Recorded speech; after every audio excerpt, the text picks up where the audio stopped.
Faraday के विद्युत चुंबकीय प्रेरण का नियम के बारे में हम बात कर रहे हैं। फैराडे के विद्युत चुंबकीय प्रेरण के दो नियम इस प्रकार हैं। पहला नियम यह कहता है किसी चालक कुंडली से जब चुंबकीय फ्लक्स में परिवर्तन होता है तो चालक कुंडली में विद्युत वाहक बल प्रेरित हो जाता है। जब किसी चालक कुंडली से चुंबकीय फ्लक्स में क्या होता है, परिवर्तन होता है। जब कोई चालक कुंडली है, जैसे ये कोई चालक कुंडली है,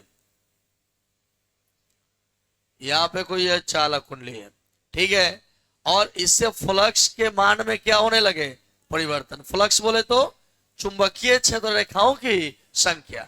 जब किसी चालक से, इन्होंने पहला नियम कहा कि जब किसी चालक से चुंबकीय फ्लक्स में परिवर्तन होता है तो इसमें विद्युत वाहक बल प्रेरित हो जाता है। तो चालक कुंडली में क्या उत्पन्न हो जाता है, विद्युत वाहक। अरे विद्युत वाहक बल उत्पन्न होगा तभी जाकर धारा बहेगा, समझ रहे हैं ना। अरे वोल्टेज रहेगा तभी ना धारा बहेगा ना, तो विद्युत वाहक बल प्रेरित होगा तभी धारा प्रेरित होता है। तो उन्होंने पहला नियम में कहा कि जब किसी चालक कुंडली से चुंबकीय फ्लक्स में परिवर्तन होता है तो उस चालक कुंडली में विद्युत वाहक बल प्रेरित हो जाता है। दूसरा नियम उन्होंने कहा कि किसी चालक कुंडली में प्रेरित विद्युत वाहक बल, किसी चालक कुंडली में प्रेरित विद्युत वाहक बल चालक कुंडली से गुजरने वाले चुंबकीय फ्लक्स के परिवर्तन के दर के बराबर होता है। अर्थात उन्होंने दूसरा नियम कहा कि जो विद्युत वाहक बल होगा ना वह क्या होगा, यह ऐसे होगा। और उन्होंने आगे क्या लगा दिया, minus D five by D T ना, कि अगर ये ई बराबर निकालना है तो minus D five by D T. अब आगे चलकर बताया जाएगा माइनस इनका लगाने का मतलब था कि भाई फ्लक्स में परिवर्तन जब होगा, फ्लक्स में परिवर्तन जो होगा ना उसके विपरीत दिशा में यह उत्पन्न होगा विद्युत वाहक बल। विपरीत दिशा का मतलब यह इसी चीज को क्लियरफाई के लेंज, उन्होंने इसी चीज को कहा कि उत्पन्न विद्युत वाहक बल की दिशा इस प्रकार होगी कि वह उस कारण का विरोध करने लगेगा जिस कारण से उसकी उत्पत्ति हुई है। अर्थात वो फ्लक्स परिवर्तन के विरोध में, माने फ्लक्स परिवर्तन जिधर होगा ना, मान लीजिए कि ऐसे कोई चालक है, यह जो है इधर आ रहा है, यह भुजा इधर आ रहा है, तो जब इधर आएगा तो फ्लक्स में परिवर्तन होगा कि नहीं। फ्लक्स फाई बराबर क्या पढ़े हो, बी पढ़े हो ना। तो जब क्षेत्रफल ऐसे आएगा, जब घटेगा, जब क्षेत्रफल इधर घटेगा तो फ्लक्स में परिवर्तन होगा।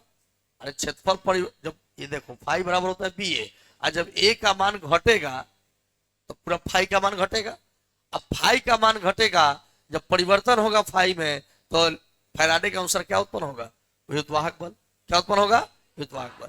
लेकिन लेंज ने इसी चीज को क्लियरफाई कर दिया ताकि उत्पन्न होगा, लेकिन इसकी जो दिशा होगी ना वह इस प्रकार से होगी कि वह उस कारण का विरोध करने लगेगा जिस कारण से विद्युत वाहक बल की उत्पत्ति हुई है। अर्थात वह फ्लक्स परिवर्तन का विरोध करने लगेगा।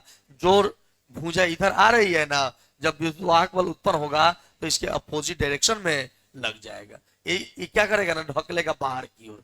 मतलब कि जब भीतर आ रहा है, जब ये मान लो कि यह जो है एक चालक सतह है और आपने इसको रख दिया चुंबकीय क्षेत्र में। किसमें रख दिया है, चुंबकीय क्षेत्र में। अब इसमें क्या है कि यह एक भुजा ऐसे आ रहा है, भीतर की ओर आ रहा है, तो भीतर की ओर आ रहा है तो क्षेत्रफल घट रहा है। अरे भाई सिकुड़ेगा तो क्षेत्रफल ना कम होगा, और क्षेत्रफल जब कम होगा तो फ्लक्स का मान भी क्या होगा, कम होगा। कम होने का मतलब क्या हुआ, परिवर्तन। और जब परिवर्तन होगा तो फैराडे ने क्या कहा, विद्युत वाहक बल उत्पन्न होगा। क्या उत्पन्न होगा, और वही लेंज ने कहा कि विद्युत वाहक बल उत्पन्न होगा, लेकिन इसकी दिशा इस प्रकार से होगी कि वह उस कारण का विरोध करेगा जिस कारण से इसकी उत्पत्ति हुई है। अर्थात यह चुंबकीय फ्लक्स में परिवर्तन का विरोध करेगा। माने यह जो रेखा, यह जो भुजा इधर आ रही है ना, जब इसमें विद्युत वाहक बल उत्पन्न होगा तो यह इसका अपोजिट जाने लगेगा, यह इसका अपोजिट जाने लगेगा ना। माने यह बल लगाने लगेगा, क्या, उल्टा बल लगाने लगेगा। तो दोनों ने कंबाइंड रूप से एक बात कहा। पहले हम लोग फैराडे के बारे में समझ लें। तो फैराडे ने क्या कहा, फैराडे ने तो दो चीज कहा कि किसी चालक कुंडली से, जब किसी चालक कुंडली से चुंबकीय फ्लक्स में परिवर्तन होता है तो उस चालक कुंडली में विद्युत वाहक बल प्रेरित हो जाता है। उन्होंने पहला नियम कहा।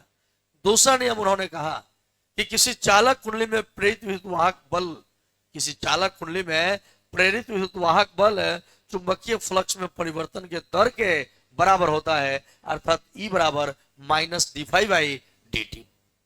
क्लियर है? अब आगे चलकर लेंज ने इसी बात को कहा। इन्होंने तो कह दिया कि विद्युत वाहक बल E बराबर माइनस d∅/dt होगा, लेकिन इस चीज को भाई नहीं बताया इन्होंने कि दिशा किधर होगा, माने धारा कौना डायरेक्शन में बहेगा।